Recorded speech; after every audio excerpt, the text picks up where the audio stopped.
Now, at Schoolbox, we are extremely passionate about technology, and it excites us. You know, we're a tech company. But we're also extremely passionate about education as well. And so you can imagine that the intersection of these two threads puts us in what you might say is a little bit of a tizzy. Students growing up these days with so much technology at their disposal have incredible opportunities to be able to discover the world in a way that, that for you and I, just even only a decade or two or three or four, just wasn't possible. We couldn't explore the world in this way. And so our keynote speaker this year is someone who is empowering students to be able to pioneer that discovery and to solve real-world problems through learning and through curious minds. She continuously supports and advocates the next wave of change in schools for students not just to be digital consumers, but to be producers and creators as well.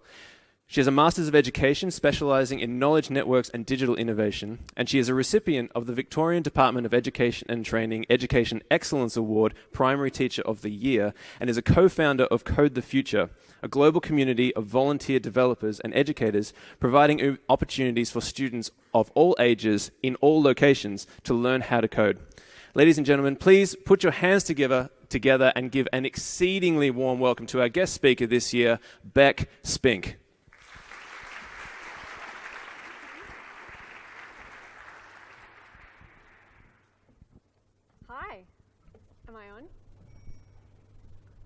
Can you hear me?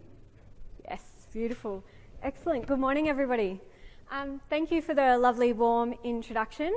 My name is Bec Spink, and as mentioned, I am co-founder of codefuture.org, which is a not-for-profit organisation that connects schools with the technology industry to get more kids in schools learning to code.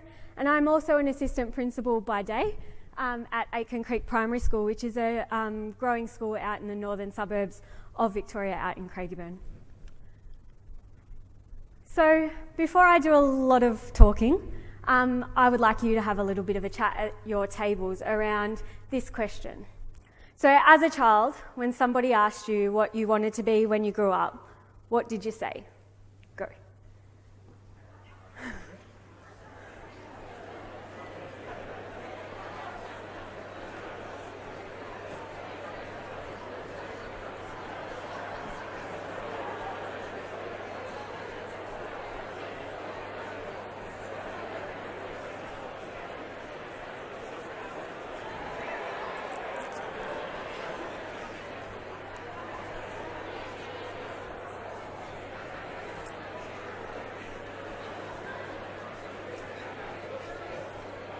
Okay, I can hear lots of laughing, so I'm really interested in hearing what some of the funny things were.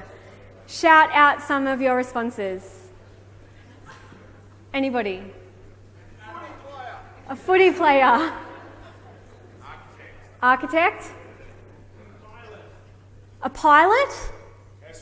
Astronaut. Oh, I love it. Excellent. I'm wondering if anybody said that they would have grown up to like to be a robot counsellor. Anybody?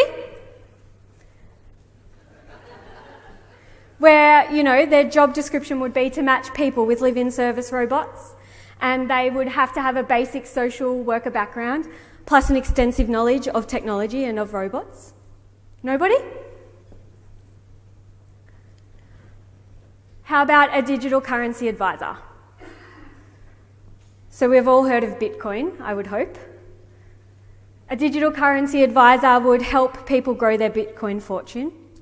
A degree in financial management and computer security would be needed. Any wannabe accountants or bankers back in the day? You're all teachers, so you chose the right path anyway. What about an Arctic adventure guide, where their job would be to lead drone-assisted tours of polar wildlife and wilderness?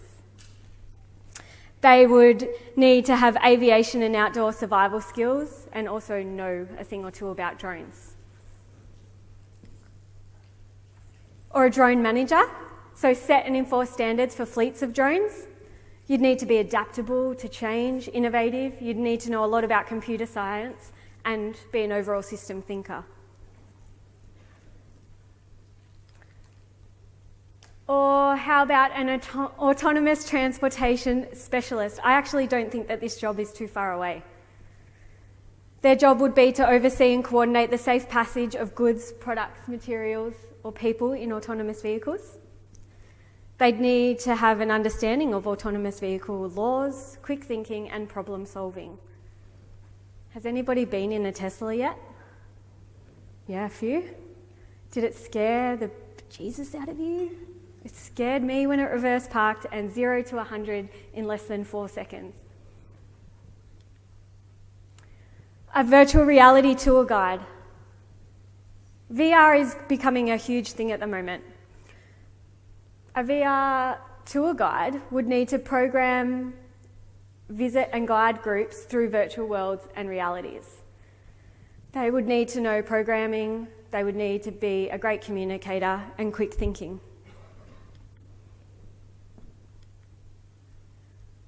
So when somebody asked you that question again, what did you want to be when you grow up? Were any of those things mentioned? If we ask kids in our schools today, would they be mentioning any of these things? Do you reckon? Yes? No? Maybe? Probably not yet? Does anybody know what that bookcase is? You might read it if you are smart enough to read the link down the bottom. So this is the IKEA Billy bookcase. It is, IKEA makes 25,000 of those bookcases a day, 24 hours a day, 7 days a week. And the entire operation is run on machines and robots. So from start to finish, that bookcase is not touched by human hands until you unpack it out of the box when you get it home and have to put it together. It's safe to say that in the world that we live in, technology is everywhere.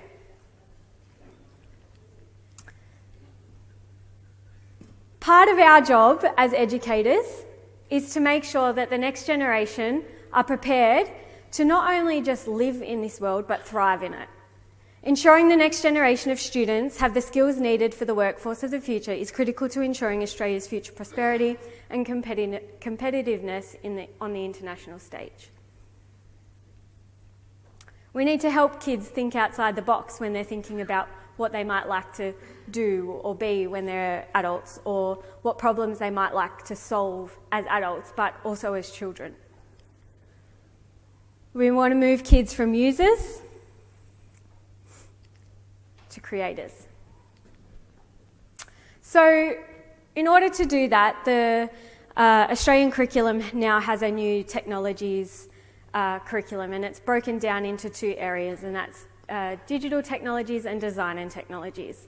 So what's really cool about this new digital technologies curriculum especially is that it is moving our students from just being able to use ICT or technological tools to being able to create with them, to solve problems, to identify real things happening in their current world that they live in now that are important to them, and then take all of that information, go out and research, use their critical thinking and logical thinking skills and problem solve to be able to come up with a solution.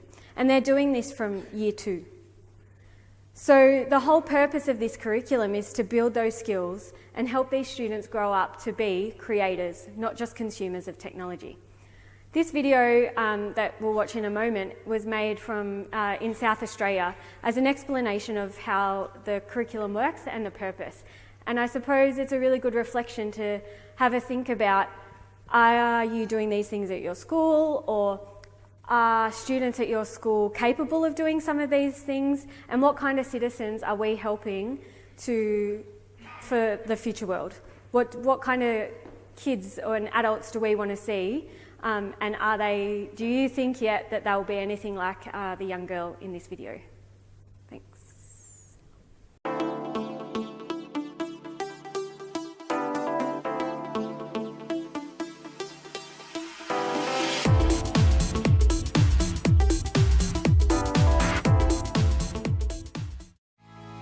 Technologies. What are they for? People have been designing and creating technologies for generations. Over time, these technologies have been used to find and solve problems that people face all over the world. For example, how to source, gather and prepare food, create shelter and protection from the elements, or simply for human connection, belonging and communication. A desire to confront problems and find solutions is what drives people to create and use technologies.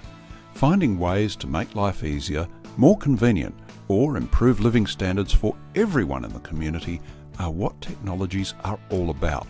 Learning about technologies helps us to understand how the things we use every day actually work, how they were imagined, created, improved, and delivered to others. Technologies in the Australian curriculum are divided into two distinct but connected subjects. They are design and technologies and digital technologies. Both of these subjects have two interwoven strands: knowledge and understanding and processes and production skills. Central to both subjects are the ideas that we can influence the future in positive ways through the processes required to manage a project from start to finish. Let's think about digital technologies. Digital technologies are not just about being able to use a computer, a phone, or a tablet. Digital technologies are about understanding how these technologies were imagined, created, and used.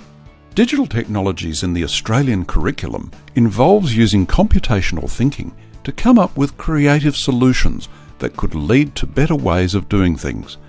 We use computational thinking every day to look at a problem, break it down into easier parts, find patterns, and come up with a systematic, efficient way to solve it.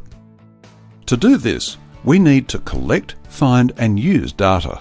Data is raw information that is yet to be organised in logical ways so that we can use it more easily. The way we use computers and devices to create solutions is an important part of the digital technology subject, but it is not the whole story. So, with this in mind, let's think about a student in a South Australian school. Let's call her Samira. Samira has been learning to solve problems from birth. How can I let them know that I am hungry? How does this block fit? How does this game work? How do I do that? How might Samira's teacher build on this so that she develops a deep understanding of digital technologies? How does the teacher help Samira think like a computer scientist and become a person who understands how to create and use technologies to develop innovative solutions to local and global problems? Samira has always been interested in how things grow. Her class is working with the Botanic Gardens by planting seeds of threatened indigenous plants at the creek behind her school. Now, she wants to help repopulate endangered species of plants. So she collects information about the growth of the plants and the insects that visit them, and passes this information on to the Botanic Gardens, who are creating a massive online database to provide to climate scientists. Samira has worked out how to use some simple commands, sometimes referred to as code, to program a basic soil sensor to track the moisture available to the plants. She has put all her information into a spreadsheet. Samira has used the information she has collected to create an infographic about each of the plants, and the council want to publish her information on a walking trail to inform visitors to the creek. We are not so interested in whether Samira can input data into a program. We are interested in how and why she uses computational thinking and digital technologies to work with others to come up with solutions to complex local and global problems. We want Samira to consider the ideas that shaped her thinking about how digital technologies work and how she could use them to imagine new things, fix problems, and consider who she might be helping in the process.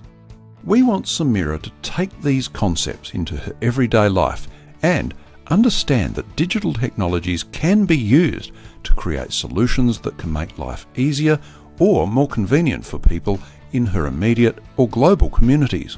When we catch up with Samira a few years later, we can see that she is using her deep knowledge of digital technologies to make connections between ideas and solutions. She thinks about the possible consequences of the decisions she makes in order to consider who will be helped by those decisions. By interweaving knowledge and understanding with processes and production skills, we can see that Samira has developed a strong network of people, experts, friends, colleagues to draw on, allowing her to share new ideas, collect and organise relevant data, and develop and carry out a series of steps that could lead to ethical innovations. She is able to build on what she knows to effectively change her world by creating sustainable solutions to the problems she may encounter in her local and global environments. So, as the video mentions, it is so much more than just being able to use technology. And I believe that if we're not changing the way that schools are, I suppose, embedding the use of technology or innovating with technology, if we're not doing anything about that now, then we're doing the kids in our schools a disservice, because we're not giving them the appropriate skills that they need to survive and thrive in the world that they're going to end up in. So, discover. When I first heard about today's conference and I found out that the theme was Discover, I got a little bit excited. And the reason that I got excited, because I suppose the word discover, curiosity, inquiry are three words that basically my whole philosophy of education is written around. Learning through inquiry with a constructionist and constructivist approach, I've come to realise that this whole idea of an overcrowded curriculum is something that I no longer believe in. When we teach with an inquiry learning approach, what happens is we don't need to segregate, I suppose, the learning disciplines into subjects. And when we do that, it allows for many more intuitive and natural pathways to help our students learn. I do believe that discipline-based learning is, of course, important and still has a place, but I believe it's how schools and educators go about it that makes a difference, and that's the part that really matters. It's obvious from what you've seen so far that we can't ignore that the effect that technology has had on every aspect of our social, industrial, educational, personal and economic lives. Discipline-based subjects are important, but it's not okay if they continue to be the only focus for kids in our schools. We no longer need an education system that helps children simply remember facts and figures, and we want to want more for them, and we need to want more for them, to do more for them, and as educators, be more for them. So my school values learning that is rich in discovery, play and inquiry, built on students learning through social play, their own curiosities, and designing, making and building.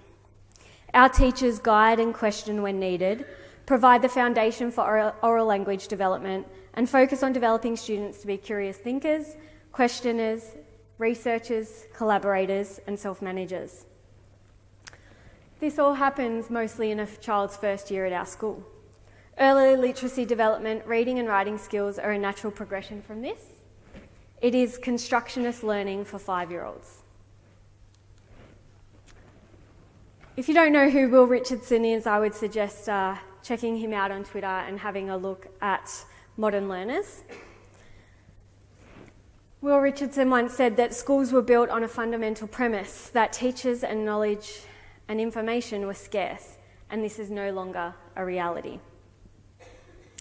At my school, our kids also learn about history and geography and science and technology, but it's built through their own questions, their own wonderings, and their own discoveries, and our belief in children learning through inquiry. They do not learn about those areas in subjects as such, and they do not sit at their tables all day and learn sight words or complete maths worksheets. We don't have textbooks. They do not focus on regurgitating facts and figures. They do, however, become excited and curious about the world. They are creators, builders, makers, and inventors. I think that we've made some great improvements over the past few years in embracing new ideas and new ways of thinking and new technologies into schools. And I think that those improvements have come from people like you in this room who are movers and shakers in the industry, who are rebelling against, I suppose, traditional forms of schooling, who are embracing new technologies, who are, rethinking and redesigning their approach to teaching and learning. But I don't think our work is quite done yet. The problem that I continue to see now in schools is that we seem to be trying to squeeze all of these new ideas and new technologies and new ways of thinking into a model, a traditional school model that it really just doesn't quite fit. For me, I find it really quite confusing. So I'd like to talk to you for a minute about how pencils are used in your school.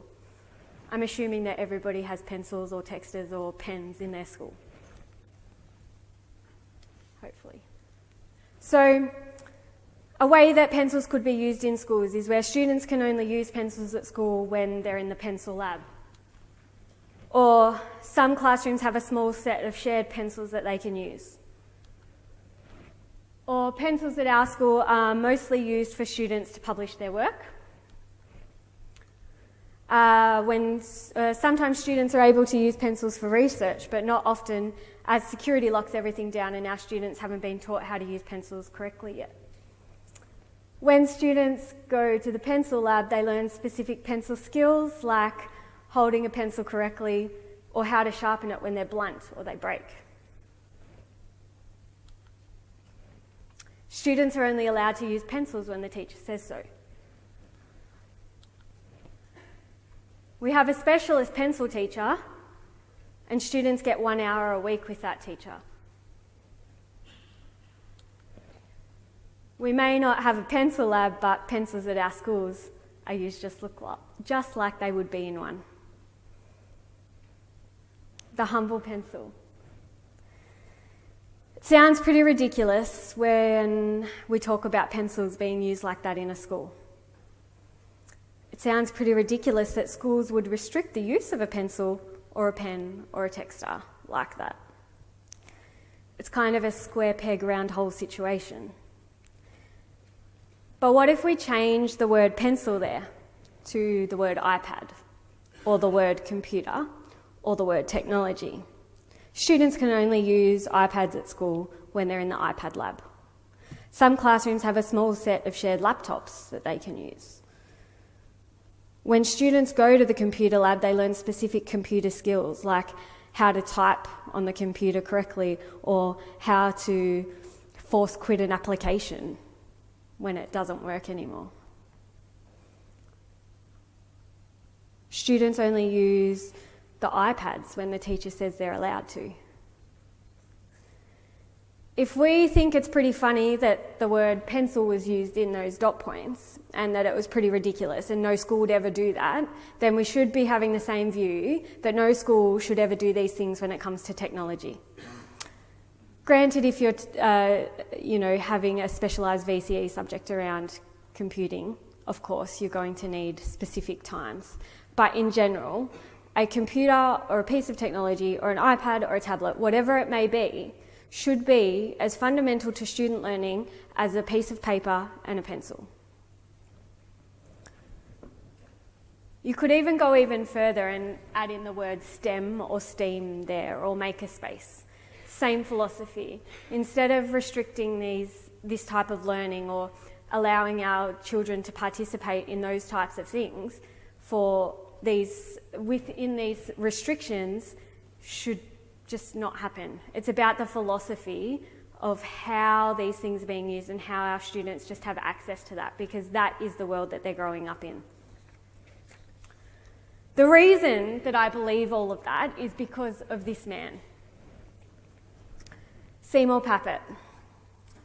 So Seymour Papert worked very closely with Piaget in his early days, or Piaget's late days, Seymour Papert's early days.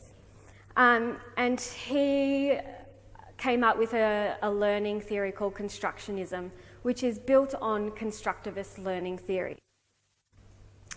I've got a few of my favourite quotes there. The role of the teacher is to create the conditions for invention rather than provide ready-made knowledge. Children learn best when they are actively engaged in constructing something that has personal meaning to them, be it a poem, a robot, a sandcastle, or a computer program. And the only really competitive skill is the skill of being able to learn. But in 1984, Seymour Papert wrote, "There won't be schools in the future. I think that the computer will blow up the school. That is, the school defined as something where there are classes, teachers running exams, people structured around groups by age, following a curriculum, all of that. The whole system is based on a set of structural concepts that are incompatible with the presence of a computer. But this will only happen in communities of children who have access to computers on a sufficient scale." So Seymour Papert said that in 1984. Some of you might like to know that I wasn't born in 1984. Yet here I am today talking about things that he was talking about in 1984, before I was born, because our system still has not changed. Constructionist learning, constructionist as opposed to constructivist, shares the same views of constructivist learning as building knowledge structures as a reconstruction rather than a transmission of knowledge. But what constructionism does is extends that idea to say that that construction of knowledge happens in a context where the learner is consciously engaged in building and constructing something tangible and shareable. We're going to have a listen to the man himself, Seymour Papert, because he explains it a lot better than I can. And by the way, something that we've seen that's incredibly encouraging is that there's a lot of fear that computers can mean teachers are afraid to give up control in their classroom. It's really interesting. The schools that have already had these computers here, there's none of that. Not a single teacher seems to be upset about. On the contrary, most of them are excited about the fact that they don't have to micromanage the activities of the classroom in the way that they traditionally did. That's very important. And kids are taking more initiative, kids know more than they do about some things. This is making the classroom a much more lively place and a much more interesting place for them as well as for the kids. So I always knew that teachers would learn this eventually, and from earlier experiences saw it happen somewhat slowly, but I think there's something about the present atmosphere in the world that this digital culture has spread so much that it's entered people's consciousness that there's never any single one way to do things, and we can't control the world, and that decentralized ways of working, the decentralized process is what's really important, and I think teachers, it's part of that background that is infiltrated into teachers' consciousness as members of current society, which they bring into their school context if you give them the chance to. If only we'd give them a chance to. This is not just learning by doing. This is not learning that is being guided by a preset plan or a set of rules or a structured lesson plan as such. This is learning by making, learning by communicating, learning by problem solving, learning through real projects in rich, inviting environments, learning where children are guided by their work and continually seek to understand. I think that we need more of that in our current education system. So in the early 90s, Seymour Papert worked at he was doing his PhD research at a juvenile justice centre type home for boys in Maine in the States. And During this time, and part of his research was building what he called the Constructionist Learning Lab. And during that time there, he came up with 8 big ideas of constructionist learning. And I'd like to share those 8 big ideas with you today, because these 8 big ideas can pretty much underpin everything that we do in schools. The first big idea is learning by doing, of course. So learning by doing, using what we've learnt to make and create something that we really care about, something that we really want to do. It is authentic and it's relevant for the learner, and it allows our learners to become creators and designers of knowledge. And they own the learning. They have the choices around making that. Big idea 2 is technology as a building material. Creation, the power of software, having more possibilities now with the amount of technology that we have in our world that we ever did before. Seeing and using technology as a building material, just like cardboard boxes and other physical materials.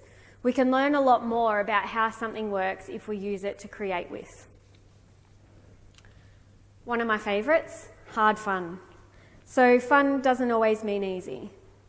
Often, the harder the fun, the bigger success we have. And even as adults, we know that when we find something challenging, but we persevere through it and we keep on trying and we persist and we always go back and problem solve and go over and over and over, and then we finally get a solution, or we finally get to the end, or we hand in our essay to our master's person. Whatever it might be, when you finally get there, you always feel that sense of achievement when you find something that was difficult but achievable. Learning to learn. So lots of metacognitive skills and strategies here. This whole idea or concept that I hear all the time is, oh yeah, we've done that, or yeah, I've taught that, so you don't need to do it again. But this whole concept of if I teach it, they've learnt it, that means they've learnt it, is wrong, because it's not always the way. Because if we teach in a constructivist and constructionist approach, we know that that is not how children learn. They do not learn by passively receiving information. We need to let learners take charge of their learning and help them to believe that they can learn without being directly taught. Big idea 5 is taking time, and I find that this one is probably the most difficult one for our schools today, because our schools are, like Papert wrote in 1984, still structured by students in age groups. We still have school bells. Students still have to ask to go to the toilet. So a hard one for many teachers and students. I think it's really important that we can, in our context, take time by stop rushing and stop moving from one thing to the next so quickly. We need to help our students learn to manage their own time and help them understand that they can take the time for learning rather than just quickly filling out a sheet or quickly doing whatever you've asked them to do so that they can move on to the next thing or hand it in.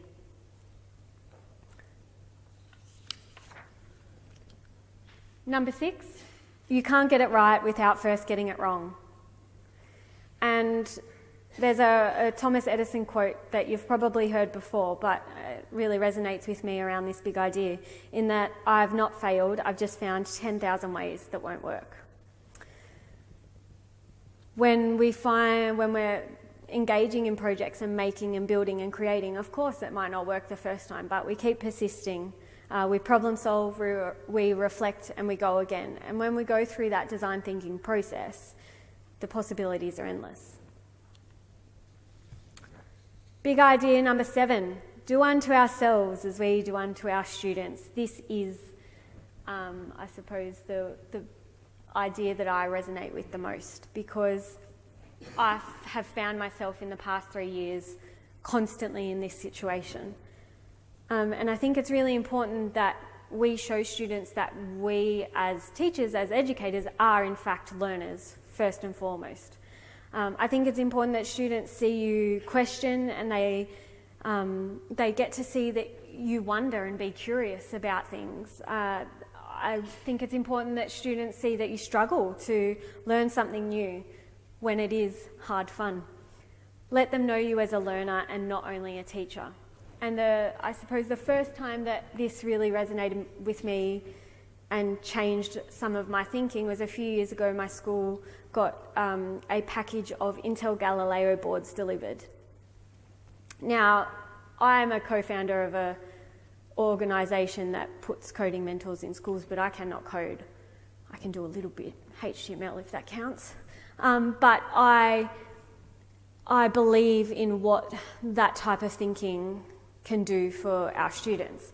So when I got this package of Intel Galileo boards delivered to my school, and we got them sent to us by Digital Careers for free, so I had to use them and do something with them, I opened the box and then I closed the box again straight away because they scared me. They were like little computer development boards that needed all sorts of like little cords to go to all different places, and you had to get things in the right pin to make lights turn on and to make buzzers sound, and it scared me completely. So I put it back in the box, and then I got the students together, and then we opened them together.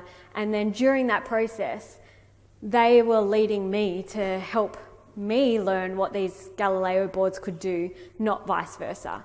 I was just, I suppose, the guide on the side that questioned when I needed to question and challenged their thinking a little bit at times as well. The last big idea that Papert came up with was that, well, up on the screen it says we're in a digital world, but when Papert wrote these, it was the early 90s, and it said we are moving into a digital world.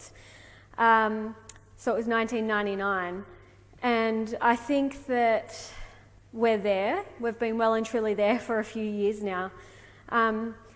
He also stated that that digital world will be where learning about digital technologies will be as important as reading and writing. I think he's right. I think we just still haven't caught up yet. It's 18 years later, so I think we need to get moving. We're definitely there. So what about coding? Learning in a constructionist way really opens the doors for being able to create a program and to learn coding. So one of the things that Seymour Papert talks about is that constructionist idea where learning is fundamentally different when you're creating and you're building and making. And a way that this was explained to me when I first started investigating Papert's ideas a few years ago was that if I wanted to learn a language, so if I wanted to learn French, I could learn French. I could sign up for a French class in Melbourne, I could go there once or twice a week, and I would learn French, correct? I would learn French. But if I moved to France and I lived in France for a month, the way that I would learn French would be completely different to how I would learn French by just going to a class every week or two. So the way that the knowledge stays in your brain, the way that your brain constructs that knowledge is fundamentally different to when you're just passively receiving information. Think about that if you're learning about geometry and you're going to sit there and tell kids about all the different sizes of angles and rotations and different shapes. But if you get them to create a program that actually makes them program a robotic device or a turtle on a screen or the cat in Scratch to be able to do that, the way that they're going to remember the angles, the shapes, the geometry, the degrees will be completely different to the way that they would know that information from you just telling them what it is. It's going beyond just recalling the facts. It is actually making the learning real. So there's lots of kind of argy-bargy about why should we teach coding in schools. And I think that that's an important discussion to have. Because when we talk about wanting kids to learn to code, what I'm talking about when I talk about it is that it's about giving our students and future generations the opportunity to participate in learning that fosters curiosity, persistence, innovation, and creativity. As educators and as a society in general, I believe that it's important that we support our education community to give students the deep knowledge and skills for them to become innovative and creative developers of digital solutions. A little bit about, like back with that video from South Australia. This does not mean that I want every child in our country to grow up and be a computer scientist or a game developer. It means that I want every child to have the opportunity to participate in learning that is real, because it is real in our current world now. Learning that exposes them to effective ways of using and managing data, information, and digital systems. Learning to code is just one part of that. A couple of years ago, some students at my school participated in a challenge-based learning thing around change, I think it was at the time. I can't remember. It's 2 years ago now. These kids in this photo are in Year 4. They were in Year 2. And basically they investigated games and how games have changed over time. And then they were able to make and create their own games at the end of their inquiry, and then hold a games con at our school. Now, what I loved most about this was when the students reflected on what they did and what they were learning, they didn't actually talk about, I suppose, the technology. This little boy, Kashyap, he said the best part was the part where you had to problem solve. The more complicated it gets, the more blocks you need. And that was just one example of that this is not just about kids becoming computer scientists or you know, people that just sit behind computers all day. It's about them becoming innovative, creative, and divergent thinkers. So you have heard that I am from Code the Future, and we do believe in teaching all kids to code. But what we want to do is try and challenge schools to think about how we might be able to do that differently. This video is a video that was made a few years ago now, but it was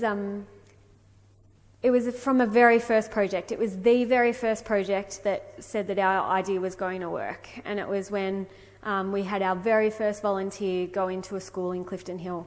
And this will just show you a little bit about what Code the Future is all about and how we might be able to help some of your schools as well.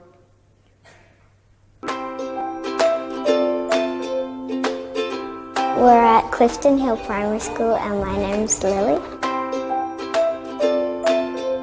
So I've been running my code club for about a term when I got in contact with Code the Future, and I really like the idea of having an expert come into the school to take our projects to the next level. So we've been using Scratch, and we got in contact with Code the Future, and they matched us with a developer, and David has helped us take that next step in coding, and we're now using Bitsbox and Java, and he comes most lunchtimes. It's been an excellent support. About a year ago, or less than a year ago, my wife saw an article in the newspaper, and she said, "David, you really probably enjoy this." And I thought, yeah, maybe dealing with primary school kids and high school kids. And I thought, oh yeah, I'll give it a go. Could be a lot of fun. And I enjoy teaching people things. I enjoy, seeing people learn stuff, helping people learn stuff. So in the end, I thought it could be a fun thing, and also just a way of contributing back to the community.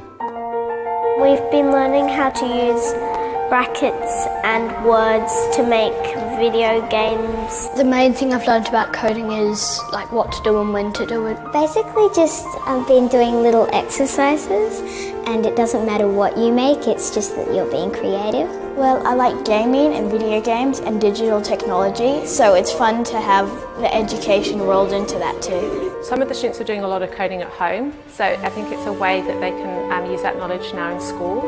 And some of them were new to coding, and they really like the idea of being able to create something.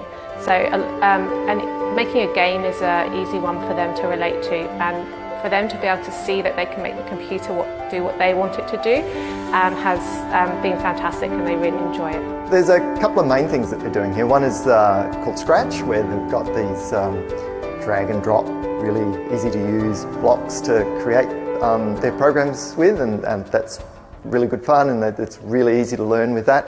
The other one is a system called Bitsbox, where they're actually having to type the individual coding from a typewriter rather than drag and drop, and actually programming in a real language called JavaScript there, but it's in an environment that's really easy to learn with, like within 2 lines of code you can have a hamburger on the screen that when you tap on it, it explodes, and you've got a nice background of stars and planets, and so yeah, it's just quite a nice environment there, just to learn the basics of programming. I've learnt how to code a really difficult game that you learn to make a sculpture out of burgers. If something doesn't work, you can just try again. It's very fun to learn how to code, easy once you get the hang of it, but it's really good when you finish. Just let your imagination run free and do whatever you want on the game that you're coding. I think it comes down to the kids and how passionate they are about coding, and I think once you see that, you need to sort of harness that passion, and once you've got someone who's an expert in schools as well, I think it makes it a lot easier to get things off the ground, get things running. I think once you start, you won't want to stop. They seem to love it, yeah, they come into the class full of enthusiasm, eager to try out new things, and just the expressions on their faces when they get things working, they code in something and look at this, oh, wow, when you do this it does that. Yeah, it's just a lot of fun. They seem to enjoy it. I think it goes much further than computer games, and they could code music or art projects or literacy projects, so it's about finding their interest and making them passionate about how they could use computers. There's lots and lots of different learning environments out there that they could recommend, try out with the children. It's just really easy and good fun. Code the future. Code the future. Code the future. Code the future. Code the future. Code the future. Bit of backwards audio there, but it pretty much illustrates what we're all about. That, like I said, was the first project that we've been able to connect, and we've had hundreds more. So some of the projects that our students have been involved in, or schools have been involved in, have included kids building an Internet of Things inspired beehive, so where they were using like Arduino technology to figure out when the beehive needed to, now I'm not a beekeeper so I don't know the technical terms, but when the honey needed to be harvested and things like that, and then they built a website where they sold the honey through their school to raise money for motor neuron disease research. Kids designing and building apps to solve the problem of school lost property and environmental benefits. So those 2 projects were from school Year 5-6 students, and those 2 projects were finalists in the Victorian Games and Apps Challenge last year, with one of them actually taking out the top prize. Kids building and creating their own games, physical classroom temperature monitors and school weather sensors. Hackathons and startup events where students created a fully functioning website that aimed to connect businesses and entrepreneurs with high school students. Designing, building and programming autonomous vehicles. I think what makes Code the Future really special is that the possibilities for what you might like to do or what kids might like to do in the schools are endless. And we just basically try and find somebody that will help you bring those ideas to life. So it's not just about going in and teaching a coding curriculum, because then that would go, I suppose, against my philosophical educational beliefs. And of course that does happen sometimes when people are just beginning, but then the end goal is to get to these innovative project ideas. In the last 3 years, our coding mentors have worked with thousands of kids and hundreds of teachers all over Australia, not just Melbourne. We've connected industry and education in a really unique way. Our coding mentors don't just go in and deliver programs or go in and teach the coding curriculum. We expect our mentors to work alongside teachers and have a collaborative partnership. So many of the projects our mentors work on in schools are helping students bring their own ideas and own innovations to life. I think sometimes we forget how amazing kids are and the amazing ideas that they come up with. And it's pretty special when we actually listen to them and are able to work alongside them and help bring their ideas to reality. So we've got about half an hour now to put some of Papert's big ideas into practice. So that means you're all going to need a computer in front of you, hopefully if you've got one, if not in between two people. The big idea that we're really focusing on today is number 7, do unto ourselves as we do unto our students. So for the next half an hour, you're going to be the learner. I'm going to see you questioning, I'm going to see you wondering, I'm going to see probably lots of frustration and maybe some problem solving, but I'll see lots of persistence as well. You'll also need the handout that's on your table, which has a Code the Future logo on it and bits box that's called Let's Make Apps. So every single one of you are going to walk out of here today as an app developer. So you can go home to school on Monday and tell your kids that you're going to be the next famous app maker.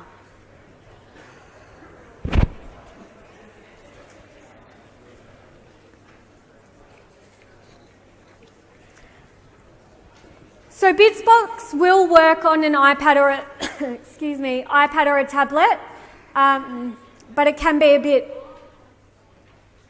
clunky. So if you have a laptop, please use that. So the project or the piece of paper that you have in front of you is part of some of our resources that we have put together at Code the Future. And this one is designed for students who are 6 to 12 years old. However, it could be used earlier if they can read, or it can be used like in high school as well if they're beginners. If they've never done any kind of text-based coding before, this would be a great introduction. Bitsbox is completely free to use online. However, they do have a subscription service for resources. And you can buy some of their other things online as well. But it is free to use, which is why I love it, or one of the many reasons why I love it. It is basically a programming environment that teaches JavaScript, but in a very friendly way. So you heard David talk about it in the video. It's actually modified JavaScript. So basically they take a long line of JavaScript code and then they modify it so it's much quicker and more accessible for students who are only just beginning to learn how to code. So basically it is designed for beginners to immediates. You wouldn't put, well actually you could give it to some advanced students and see if they could figure it out, because I've seen quite a few of our volunteer mentors struggle with some of the things, but then once they figure out the syntax, there's no stopping them. So the lesson guide is designed as an introduction to develop student skills. So the guide is what is there in front of you. Our learning objectives for today and for this, if you're doing it with your class, would be to explore sequences and algorithms used to create simple apps, explain what code is and how it is used to make apps, use text, characters and symbols, in other words syntax, to write complete lines of code. So this is moving now beyond block-based coding like Scratch. So if you're a primary school teacher and you've used Scratch before, this would be the logical next step to go. Experiment with loops to improve or modify programs, and then debug code when it doesn't work. I'm sure we'll all get there to that point today. Links to the curriculum. So I've put in the year Prep to 6 curriculum outcomes there that this lesson sequence specifically addresses. However, as you're all really smart educators, you could probably add in so many more curriculum links as you're going through this.